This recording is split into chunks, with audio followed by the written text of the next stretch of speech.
Hello बच्चों, कैसे हैं आप लोग सब। आ चुका है तुम्हारा सुपर मास्टर फिर से वापस माय क्लासरूम चैनल पे। और आज हम लोग बात करने वाले हैं one of the most important topic at this stage of life, that is dream. सपने। सपने क्या हैं, सपने कैसे देखने चाहिए, ये सारी बातें आपके दिमाग में चल रही होती हैं जब आप एज ग्रुप 15 से 20 को बिलोंग करते हैं। और इन जनरल बच्चे यहाँ पर सपनों का मतलब समझते हैं कि डॉक्टर बन जाना, इंजीनियर बन जाना, यही सपनों की सपनों की यही उड़ान है। और फाइनली जब हम ये बन जाएंगे तो हम अपने सपने को साकार कर लेंगे। कुछ हद तक सही है। सपने, हर सपनों के भी एक कोई ऐसा पर्टिकुलर डेस्टिनेशन नहीं है कि हाँ यही सपना है, यही ड्रीम है, यही सक्सेस है। ये कुछ पड़ाव हैं जो आप लाइफ में अगर अचीव कर लेते हैं तो ऑब्वियसली आप बेटर वे में अपने उस सपने को फुलफिल कर रहे होंगे। तो आखिर सपने क्या हैं? तो सपने हर आदमी के प्रोस्पेक्ट में अलग होते हैं। और इन जनरल जो एक जनरल नोशन है सपनों को लेके, वो ये है कि सपना वो है जो कल को अगर मैं किसी सोसाइटी में रहता हूं तो वहां पे लोग मेरा रिस्पेक्ट करें, मैं एक कंट्री का एक रिस्पॉन्सिबल सिटीजन बनूं, मैं अपने माँ बाप की पूरी सेवा करूं, मैं अपने इस गुरु को पूरी तरह से सुनूं और उनके सारी बातों को फॉलो करूं। और फाइनली जब मैं इस दुनिया से चला जाऊं तो लोग मेरे काम को याद रखें। इन जनरल सपने यही होते हैं लोगों के। अब इसको पूरा करने के लिए कोई डॉक्टर बनना चाहता है, कोई इंजीनियर बनना चाहता है, कोई लॉयर बनना चाहता है, कोई समाज सेवी बनना चाहता है, कोई एनडीए ऑफिसर बनना चाहता है। तो तरह तरह के सपनों के पहला पड़ाव है आफ्टर क्लास 12th, जहाँ पे कि आप पहली बार प्रोफेशनल डिग्री में जाते हैं और फिर फाइनली अपने सपनों को उड़ान देते हैं। तो अनदर 10 मिनट्स के अंदर मैं आपको सपने क्या हैं और उसके ऊपर कैसे सोचना चाहिए, उसके लिए ही मैंने एक पोएम लिखा है, वो सुनाऊंगा। और आई होप कि इसके बाद आप फर्दर और क्लैरिटी के साथ आगे बढ़ेंगे कि आखिर मुझे किस डायरेक्शन में काम करना चाहिए, ताकि वो सारी बातें हम हासिल कर सकें जो मैंने सोच के ये जर्नी स्टार्ट की थी। मैंने एक बार भगवान को बोला कि ऐ खुदा, मुझे ही कैसे सपने दिखा। इन जनरल क्या होता है, भगवान ने हमें हर कुछ दिया है, हमें हाथ दिए, पैर दिए, सर दिमाग दिया, सोचने के लिए, चलने के लिए, काम करने के लिए, राइट। लेकिन अगर हमारे पास अच्छे सपने नहीं हैं, अगर हमारे ड्रीम क्लियर नहीं है कि मुझे एग्जैक्टली क्या करना चाहिए लाइफ में एक अच्छा इंसान बनने के लिए, तो वैसे केस में ओब्वियसली हम कभी कभी गलत पाथ में चले जाते हैं, गलत रास्ते को चूज कर लेते हैं। और फाइनली हम वहाँ पे जाके अपने लिए तो प्रॉब्लम क्रिएट करते ही हैं, साथ में ही आसपास जो लोग होते हैं उनके लिए भी हम बहुत प्रॉब्लम क्रिएट कर रहे होते हैं। तो इसीलिए मैंने भगवान से बोला कि भगवान, मुझे कैसे सपने दिखा। तो ऐ खुदा, मुझे ही कैसे सपने दिखा, जिसके जहन में आते ही मेरे रोम रोम दे उसे पाने की रजा। मतलब जिसके सोचने के साथ जहन में आते ही मेरा बॉडी का एक एक पार्ट जो है उसको पाने की, उस मंजिल को हासिल करने की रजा दे, मतलब रजामंदी दे, सहमति दे, इसका यही मतलब होता है। तो है खुदा, मुझे ही कैसे सपने दिखा, जिसके जहन में आते ही मेरे रोम रोम दे उसे पाने की रजा, जिसके टूटने की कल्पना मात्र मेरे जीने की बुनियाद को दे हिला।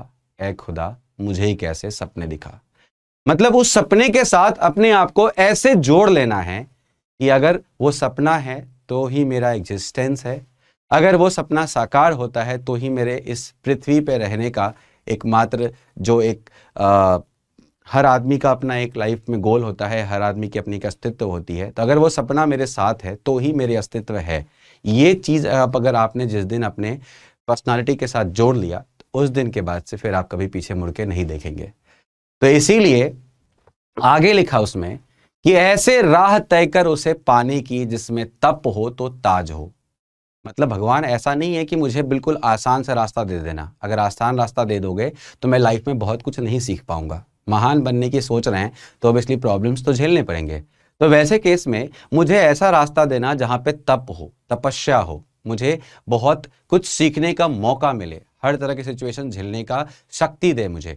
और स्लोली अगर मैं उतने सारे सिचुएशंस को एक साथ देखूंगा, जो प्रॉब्लम वाले भी होंगे, अच्छे भी होंगे, तो शायद मैं ज़्यादा बेटर वर्जन में दुनिया के सामने आऊँगा। तो इसीलिए ऐसे राह तय कर उसे पाने की, जिसमें तप हो तो ताज हो।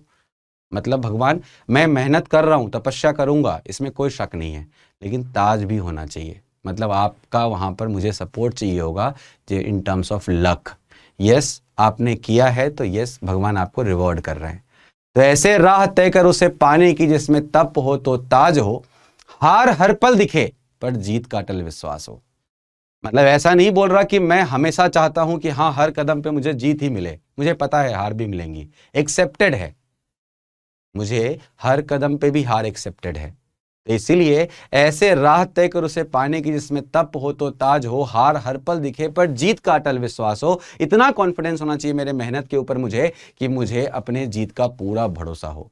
राह वीरान हो कोई गिला नहीं, राह वीरान हो कोई गिला नहीं, लेकिन मेरे जीत से लाखों को खुद की जीत का आभास हो। अगर मैं अकेले भी चल रहा हूं ना भगवान, तो मुझे इस बात से कोई प्रॉब्लम नहीं है, लेकिन मेरा सपना ऐसा होना चाहिए कि अगर मैं जीतूं तो बहुतों को लगना चाहिए कि हाँ वो भी जीते हैं। जैसे फॉर एग्जाम्पल अभी कोरोना सिचुएशन आया, जिसने मेडिसिन बनाने का शुरू किया होगा वो इंसान तो 2 4 5 10 लोग ही होंगे, लेकिन जब उन्होंने मेडिसिन बनाने में, जो वैक्सीन आई हमारे पास, उसको बनाने में जब सक्सेसफुल हुए, तो क्या बस उन्हें कोरोना नहीं हुआ या फिर वो कोरोना से बचे? नहीं, जितनी ये पूरी की पूरी कौम है, ये पूरा समाज है, ये पूरा देश, वर्ल्ड, यूनिवर्स, जितने भी लोग इस पर्टिकुलर चीज से इन्फेक्टेड थे, उन सबको उसका फायदा हुआ। तो स्टार्ट तो किसी एक ने ही किया था या 10 लोगों की टीम ने ही की थी, लेकिन जब वो सक्सेसफुल हुए तो बहुत सारे लोगों को उसका फायदा हुआ। हमारे ड्रीम्स भी ऐसे ही होने चाहिए कि अगर मैं सक्सेसफुल हूं तो मेरे सक्सेस के साथ नॉट ओनली मी, मेरे आसपास जो लोग हैं, इनफैक्ट मेरी जो कंट्री है, ये जो वर्ल्ड है, ये सब उस सपने के साथ कहीं ना कहीं बेनिफिटेड हों। अगर हम इस तरह से सोच के आगे बढ़ेंगे, अगर हम इस तरह से सोच के कोई काम स्टार्ट करेंगे कि यस मैं इस जर्नी में चाहे अकेला हूँ, लेकिन मेरे साथ, मेरी जीत के साथ बहुत लोग जुड़े हुए हैं, तो शायद हम उतने लोगों की एनर्जी के साथ काम कर रहे होंगे। आप डॉक्टर बनना चाहते हैं, तो डॉक्टर बनने के बाद क्या? तो डॉक्टर बनने के बाद अगर आपके अंदर वो सेवा भावना है जिससे कि आप मरीजों की सेवा करेंगे, तभी तो आप भगवान कहलाओगे। डॉक्टर को लोग भगवान कहते हैं। आप इंजीनियर बनने वाले हो, अगर आप इंजीनियर बनने के बाद आपने कोई ऐसा सॉफ्टवेयर डेवलप किया जिससे कि बहुत सारे लोगों को फायदा हुआ, तो ऑब्वियसली लोग आपके सपने के साथ जुड़ेंगे और वो भी आपके सपने को अपना सपना मानेंगे, राइट। उसके बाद लिखा, बढ़ता रहूं उस पल तक, बढ़ता रहूं उस पल तक जिस पल तक मंजिल ना ले मुझे अपने गले से लगा, ऐ खुदा मुझे ही कैसे सपने दिखा। मतलब ऐसा नहीं है कि अगर मैंने इस ट्रैक पे अगर मैं हार गया तो मैं अगले ट्रैक पे भी हार जाऊंगा। मैं तब तक बढ़ता रहूंगा जब तक कि मैं जीत हासिल ना कर लूं। हो सकता है कि लाइफ में ट्रैक चेंज हो जाएं।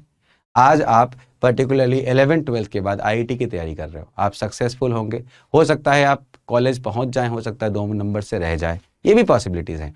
लेकिन अगर अपना एम है कि नहीं मुझे एक अच्छा इंजीनियर बनना है, तो ये जरूरी नहीं है कि पर्टिकुलर प्लेस पे पहुंचने के बाद ही मैं वो काम कर सकता हूँ।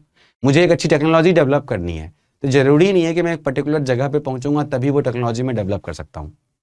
मैं तब तक बढ़ता रहूंगा जब तक मेरा वो एम मेरे से अचीव ना हो जाए।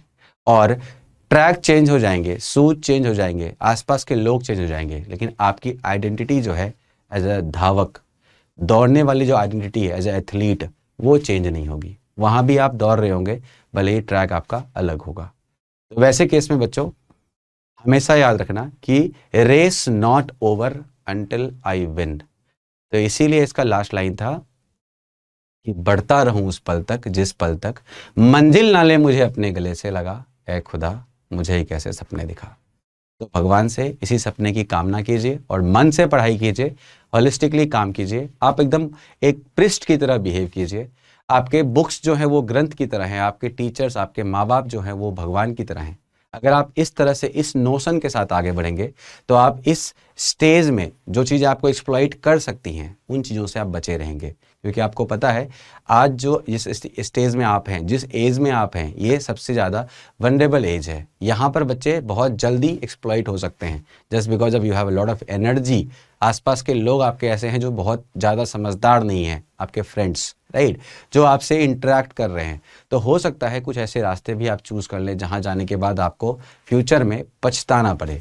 तो इसीलिए नोशन एकदम होलिस्टिक रखना है, मन से पढ़ाई करनी है और जो भी चीज़ें अपन ले रहे हैं उसको पूरा एंड तक लेके जाना है with a very positive notion. तो देख लेना लाइफ में कुछ भी हर्डल नहीं होगा, सब आपके सक्सेस के साथ जुड़ेंगे और फाइनली आप बहुत आगे जाओगे और अब जब आप यहाँ से भी चले जाओगे तो लोग आपके काम को याद करेंगे। टेक केयर बच्चों, इस चैनल को सब्सक्राइब करो और सुपर मास्टर के साथ जुड़ो ताकि आपको और भी अमेजिंग कंटेंट्स मिले और फाइनली आप अपनी लाइफ में आगे बढ़ें। बाय।